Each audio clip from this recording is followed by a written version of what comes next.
happy that we were able to make the trilogy and able to tell this story, and that it's not like we could just go and make it, that we needed the fans, we needed the people to kind of believe in this universe, believe in these characters, believe in Shepard's story. We've accomplished what we wanted to. We accomplished so much of what we wanted to. We told a story that had integrity, and that chapter is now over, and I feel like it is right to move on, right to let that go. I think when you see just how impassioned the players get about their Shepard and about the characters that they've kept alive and the choices that they've made, that kind of tells me that along the way we did something right as far as really just creating an experience that people could really believe in. Prepare yourselves for the arrival.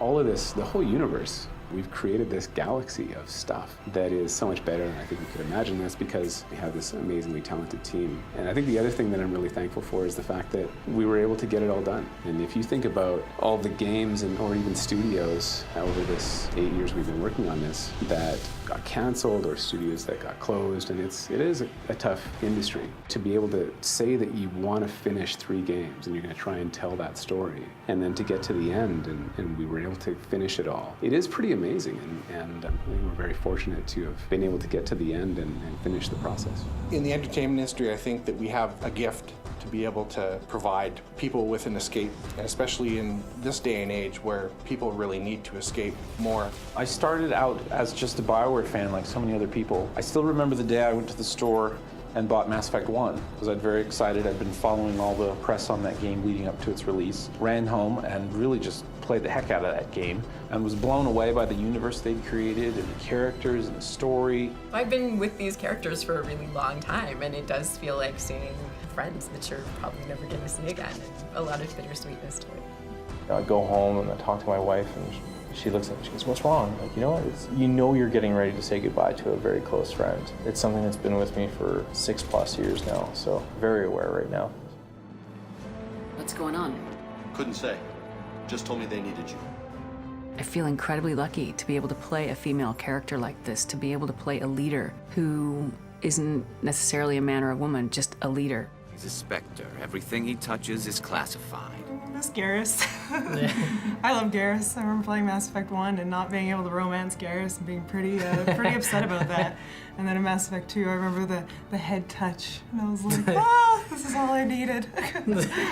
For me, it was Legion, and I think it's because I had his missions in ME2. I finished his missions in ME3, so I had this weird bond with his character, and I enjoyed his character a lot. Like, he was written well, and I'm going to miss that character quite a bit. Professor Mordin Solus? I really liked Mordin, mostly because he sort of made Omega for me. Omega sort of had its thing going for it, but it wasn't quite there, and it wasn't until Mordin was standing there in it, being what he was, that I think it all kind of gelled and made a lot more sense to me. So Mordin made a big chunk of the world work for me, and his finale is amazing, of course, so there's a lot to miss with him. I really love how much I was able to contribute to Mordin's philosophy. I help people, sometimes heal patients, sometimes execute dangerous enemies. It felt like something that was deeper, a little bit more introspective than we were able to do in other parts of the game. Yes, unexpected to be working with Cerberus. The Mass Effect fans are like on any other. At the cons, on Twitter, on Facebook, the passion and the expression of deep feeling about these characters and the connectedness to them is incredible, absolutely incredible. I'll forever be thinking about that. I think it really motivated the team to give it that extra little bit and in their own way say goodbye to some of these characters. I think that's why you're seeing a lot of the really strong scenes or performances sort of in the last year or so. We read you. Give me your location. The Mass Effect universe is huge, right? It's vast. There are so many different stories that we can tell. Shepard is one person in this universe, and him and his friends are great, and we've enjoyed them for all these years, but there are so many more things that we can show and talk about. So I'm really looking forward to working on what the franchise has in the future. In a way, it is bittersweet, but I'm happy to see the sunset on the entire trilogy. What we'll be able to do is bring something new and fresh next time around. And Shepard's story was one that obviously was meant to be told in 3 games, and I think now that we've told it, we can look back and learn a lot from what we've done, learn a lot from the story that we've told. I think what's really cool about where we're at now is we still have one more piece to deliver, and that's the Citadel DLC. And then once that's out, the nice thing is that Mass Effect is not over, and we have a team that's working on the next Mass Effect game.